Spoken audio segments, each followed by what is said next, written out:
In this book, Mallory reveals her most embarrassing school moment. It was so embarrassing, said Mallory. She was blushing a deep, deep red. I was kind of spaced out, I guess. Thinking of other stuff. I'd accidentally called Mrs. McCarthy Mom. Can you believe it?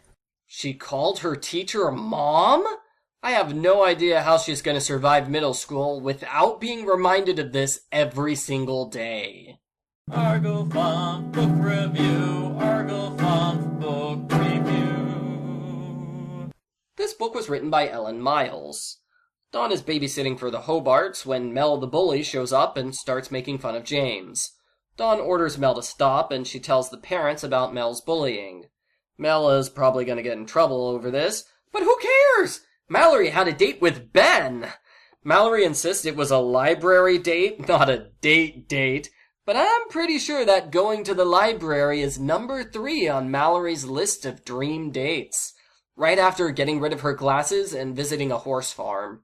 Dawn babysits for Christy's family, and David Michael tells her about the Sitter of the Month competition. All the kids in school are gonna vote for their favorite babysitter. Whoever wins gets her picture in the local newspaper. Don't ask how grade school kids have control over local newspaper content. It never gets explained. Dawn wants to win the Sitter of the Month contest, obviously, so she goes overboard trying to make sure the kids have the best sitting day ever. When Christy finds out, she accuses Dawn of cheating. How dare you be nice to kids while babysitting, cheater! Just like the last mystery, the babysitters take a break to recap previous books with similar storylines, like Overcompetitive Jessie and Pageant Madness. The girls promise that this time they're gonna be nice, they won't get super competitive, and oh, it's like they have no idea they're petty middle schoolers. Dawn babysits for Jenny Prezioso. She wants Jenny's vote, so she sucks up to Jenny the whole time, which is tough to do because Jenny is a huge brat. I thought Dawn had way more self-respect than that. Someone calls the house and says nothing. Then Dawn finds a threatening letter on the doorstep. It's from somebody called Mr. X. Oh no, how scary! The letter isn't addressed to anyone in particular, so Dawn really needs to tell the parents about this, but she doesn't. She's scared if she tells somebody about Mr. X, she won't win Sitter of the Month. Please note, this makes no sense. How could she hurt her chances by talking to non-voters? Doesn't ignoring problems make you a bad babysitter, Dawn? Mr. X calls and leaves a note when Dawn babysits Jackie Rodowsky. Dawn figures Mr. X is Alan Gray because that's what happened in book 2. She calls the Gray household and it turns out Alan's out of town today. Oh, well, dang it, he was our only suspect. Jessie babysits her sister. Becca wants to watch scary movies. Jessie says no, but then Becca threatens not to vote for Jessie as Sitter of the Month. Jessie immediately gives in to Becca's blackmail. Wow, I thought Jessie had more self-respect than that. It's not just Becca. Most of the kids in this book use the competition to blackmail their babysitters. The BSC members fall for it every time. They fall for it even when it's obvious the kids are lying. I mean, we know Becca's gonna vote for her sister, Charlotte's gonna vote for Stacy, and Mallory will win when all 7 of her siblings vote for her.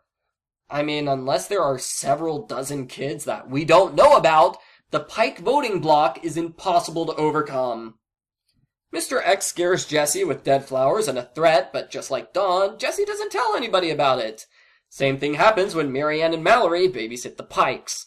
Mr. X threatens to kill their hamster. The kids get upset beyond belief, and everybody decides not to tell any adults. Dawn accidentally mentions Mr. X at the next club meeting. Turns out everybody's had a visit from Mr. X except for Christy.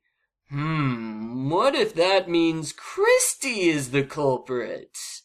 I mean, obviously she's not. She didn't get any notes because she lives on the far side of town, but we're gonna pretend she's a legitimate suspect anyway. It's not like we have any real suspects to investigate.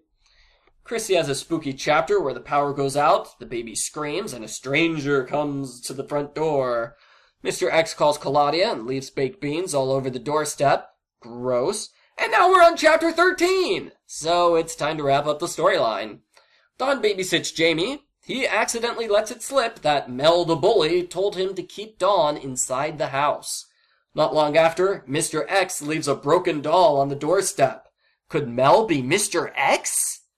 Dawn sets a trap for Mr. X at her house by telling everyone she's babysitting that night. It would be really awful if somebody came to prank her. Then they catch Mel red-handed, making noises in Dawn's hidden passageway. Mel starts crying. He was grounded for being a bully, and he made up Mr. X in order to get back at the babysitters. It's not explained why he wants revenge on all the babysitters and not just Dawn. The girls take him home, and Mel's parents decide to send him to a child psychiatrist. As for the Sitter of the Month competition, the votes get tallied up. It's a 7-way tie! All of the girls win! Hooray! Oh, so Mallory's siblings didn't vote for her after all. Ooh, poor Mallory. Anyway, you would expect Sitter of the Month to be a monthly contest, right? Wrong. That was just a one-time thing. The end. Post-book follow-up. So, the culprit was random kid who got mentioned once in the first chapter and never appeared again. I did not like the pacing of this book. Mr. X doesn't appear until chapter 6 of 15 chapters, so there's no mystery for the entire first third of the book. Then there are 4 Mr. X babysitting chapters all in a row. It was repetitive, and there are 5 other babysitting chapters in this book. Too much babysitting! They should have changed things up a bit with an investigation chapter. Say the girls suspect Cookie is the culprit and there's a humorous chapter of them trying to spy on her. Well, that could have worked. But instead we get the same basic Mr. X chapter over and over and over again, and it dragged out the story as long as possible. The book isn't all bad. It's definitely got some spooky middle school moments, which fits perfectly with the other scary Babysitters Club mysteries. But it's definitely nowhere near as good as the first mystery book. And now that I've read both of these mysteries, I have to say, I don't like how they always put off the investigation until chapter 14.